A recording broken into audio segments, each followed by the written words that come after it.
उत्कल कहार ना ओडिशार ना ओडिशार ना आगरू कौन कराइतला ना ओडिशा मध्य रखा जाइतला। वर्तमान आम ओडिशा को कौन कुआउची ओडिशा बोली कुआउची हैला। आम ओडिशार तीनोटी ना थिला उत्कल तापरे ओड राष्ट्र आउ कलिंग हैला। वर्तमान कौन हेची ना ओडिशा हेची। आज उत्कल दिवस आम कहीं पालन करूँ ना आज आम राज्य ओडिशा 1936 मसीहा एप्रिल 1 तारिख में स्वतंत्र होइथिबारु एप्रिल 1 तारिख को आम उत्कल दिवस रूपे पालन करी आसुचु। जेतेबेले इंग्रेज मैंने आम देश को शासन करुथिले से समय रे आम ओडिशार राजा थिले मुकुंद देव। मुकुंद देवंक परे परे आमर केते स्वाधीनता संग्रामी स्थिर कले जे भाषा भित्तिक गोटे राज्य गठन करिवे। आमर ओडिया भाषा जमिति गोटे राज्य भितरे सीमित होइकी रहिबो। सेतेबेले आमर राज्य पश्चिम बंग बिहार आउ छत्तीसगढ़ रे जाइकी मिसिथिला। एई वीर स्वाधीनता संग्रामी चेष्टा रे गोटे उत्कल सम्मेलनी गठन करा जाइथिला जोथिरे आम ओडिया भाषा को भित्ति करी विभिन्न प्रकार पुस्तक कविता गल्प उपन्यास आदि लेखा जाई आम ओडिया लोकों को एकत्रीकरण करा जाइथिला। ए उत्कल सम्मेलनी गठन द्वारा ए आम ओडिशार अनेक वीर नेता ओडिशा को स्वतंत्र करिया पई लागी पड़िथिले। आम भारत रे प्रथम राज्य ओडिशा जहाँकि भाषा भित्तिक स्वाधीनता लाभ करिथिला 1936 मसीहा एप्रिल 1 तारिख रे। आउ सेई दिन ठारू आम राज्य को उत्कल दिवस रूपे पालन करा ही आसुची। से समय रे आम राज्य रे 6टी जिला थिला। तापरे 1949 मसीहा रे आम राज्य को 13टी जिल्ला रे विभक्त करागला। ता परवर्ती 1992 मसीहा रे आम राज्य को 30टी जिल्ला रे विभक्त करागला। एई भली आम राज्यर जिला संख्या बढ़िबाकू लागिला। जेतेबेले आम राज्य स्वतंत्र हैला से समय रे आमर प्रधानमंत्री प्रथा थिला।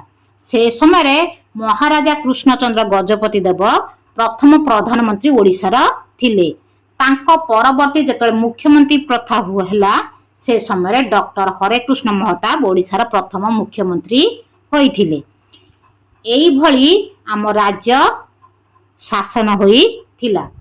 आम राज्य देश विदेश रे बहुत ना करिछि काहेकि ना आम राज्य ना उत्कल काहेकि दिया जाइथिला ना उत्कृष्ट कलार राज्य थिला आम ओडिशा।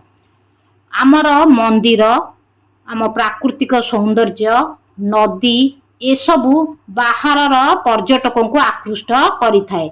आम चिलिकार नलबण आउ भितरकनिकार कुंभीर अभयारण्य आउ शिमिलीपालर बाघ्र अभयारण्य पुरी जगन्नाथ मंदिर लिंगराज मंदिर कोणार्क मंदिर एमती राजा रानी मंदिर एमती भुवनेश्वर ठारे आमर अनेक मंदिर अछि। तेणु भुवनेश्वर को मंदिर मालिनी मध्य कुआ जाए। एई सब मंदिरर सूक्ष्म कारुकार्य देश विदेश रे बहुत ना करिछि। सेइथिपई शीत ऋतु रे अनेक पर्यटक ओडिशार मंदिर सहित ओडिशार प्राकृतिक सौंदर्य को उपभोग करिया पई ओडिशा को आसी थांती। एहा छडा विभिन्न देशर पक्षी माने मध्य आमर चिलिकार नलबण को शीत ऋतु रे उड़ी आसी थांती और शीत ऋतु परे से माने पुणी निज निज देश को उड़ी जाई थांती। एई सब होची आम ओडिशार प्राकृतिक सौंदर्य। एई प्राकृतिक सौंदर्य बाहरर पर्यटक को आकृष्ट करिथाए। तेणु तुमे तो आज उत्कल दिवस विषय जानिल आ सबु बेले आम राज्यर सम्मान रखिबा को चेष्टा करिवो आ आम राज्य को सबु बेले गोटे सुंदर आ सौंदर्य भरा प्राकृतिक गठन किपरि भल रहिबो सेति प्रति सर्वदा चेष्टा करिवो। हौ तमे तबे जानिल उत्कल दिवस विषय तमे सब मन रखिथिबो। मु आसंता काली तुम मानकू ए विषय पचारिबी। आज कोन की पिले उत्कल दिवस आज कोनी आम राज्य केबे स्वतंत्र हितिला 1936 मसीहा एप्रिल 1 रे। आम राज्यर तीनोटी नाम कोनी उत्कल कलिंग ओडिशा। आम राज्य स्वतंत्र पूर्व आम राज्यर राजा किए थिले राजा मुकुंद देव। उत्कल सम्मेलन केबे गठित होइतिला 1903 मसीहा रे। ओडिशा को स्वतंत्र प्रदेश गठन करिवारे जो वीर थे तांका नाम कोनी उत्कल मणि गोपबंधु दास उत्कल गौरव मधुसूदन दास ଗଜପତି କୃଷ୍ଣ ଚନ୍ଦ୍ର ନାରାୟଣ ଦେବ। ଭାରତରେ ପ୍ରଥମ ଭାଷାକୁ ନେଇ ସ୍ୱତନ୍ତ୍ର ହେଇଥିବା ରାଜ୍ୟର ନାଁ କଣ? ଓଡ଼ିଶା। ଆମ ରାଜ୍ୟ କେଉଁ କେଉଁ ରାଜ୍ୟ ସହିତ ମିଶିକି ରହିଥିଲା? ଛତିଶଗଡ଼, ଝାଡ଼ଖଣ୍ଡ, ବିହାର, ପଶ୍ଚିମବଙ୍ଗ। କୁହନି ଆମ ରାଜ୍ୟ କେବେ ସ୍ୱତନ୍ତ୍ର ହେଇଥିଲା? 1936 ମସିହା ଏପ୍ରିଲ 1 ରେ। ଆମ ରାଜ୍ୟର ତିନୋଟି ନାମ କୁହନି? ଉତ୍କଳ, କଳିଙ୍ଗ, ଓଡ଼ିଶା।